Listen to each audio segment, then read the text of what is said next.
नमस्कार मित्रांनो, आताच्या क्षणाची सर्वात मोठी बातमी समोर येत आहे। चला तर जाणून घेऊया काय आहे आजचा स्पेशल रिपोर्ट। सविस्तर बातमी जाणून घेण्यापूर्वी आपण चॅनलवरती नवीन असाल तर चॅनलला सबस्क्राइब करा आणि बेल आयकॉन प्रेस करायला विसरू नका।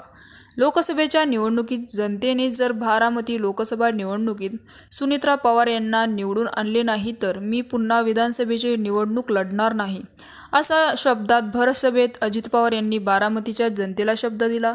तर त्या शब्दाची आठवण करून देणारा व्हिडिओ राष्ट्रवादी काँग्रेस शरदचंद्र पवार पक्षाकडून ट्विट करण्यात आली आहे आणि पुन्हा निवडणुका न लढवता राहू द्यावेत अशी खोचक टीका सुद्धा ट्विटच्या माध्यमातून करण्यात आली। राज्याचे उपमुख्यमंत्री अजित पवार यांनी कायम ते शब्दाचे पक्के असल्याचं सांगितलं, पण जर अजित पवार हे स्वतःच पराभव झाल्याचं मान्य करत असतील तर त्यांच्या शब्दाला लागून देणारी विधानसभा न लढवता राहून द्यावीत असं शरद पवार गटाने ट्विट करत म्हटले आहे। तर शरद पवार गटाकडून अजित पवार यांचे दोन्ही व्हिडिओ ट्विट करण्यात आले आहेत।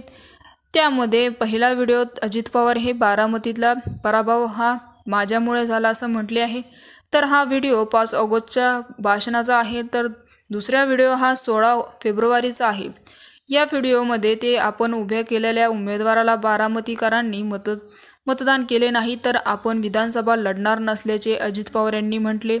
त्यावर शरद पवारांनी अजित पवारांना डिवचावले। तर काही दिवसांनी लोक भेटायला आले तर मी काहीही विचारत नाही, बाबा माझ्यामुळे पराभव झाला आहे, त्यात बाकी कोणाचेही दोष नाही असं अजित पवार यांनी पहिल्या व्हिडिओत म्हटले आहे। तर दुसऱ्या व्हिडिओत आम्ही उभा करून त्या उमेदवाराला विजय केला पाहिजे तर आम्ही पुढे विधानसभाला उभे राहू असं देखील त्यांनी म्हणाले। शरद पवार गटाच्या या ट्विटवरून अजित पवार गटाकडून काय प्रत्युत्तर देण्यात आले बघूयात। अजित पवार गटात सध्या आगामी विधानसभा निवडणुकीच्या तयारीला लागले आहेत। तर विधानसभा निवडणुकीत महायुतीत समसमान जागा वाटप करण्यात यावी यासाठी अजित पवार गटही आग्रही आहे।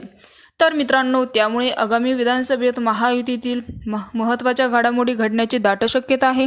तर मित्रांनो, याविषयी आपलं काय मत आहे आम्हाला कमेंट बॉक्सच्या माध्यमातून नक्कीच कळवा आणि चॅनलला अजूनही सबस्क्राइब केलं नसेल तर चॅनलला सबस्क्राइब करा, बेल आयकॉन प्रेस करा, जेणेकरून असेच नवनवीन व्हिडिओ आणि राजकीय घडामोडी सर्वप्रथम तुम्हाला या चॅनलवरती बघायला मिळतील।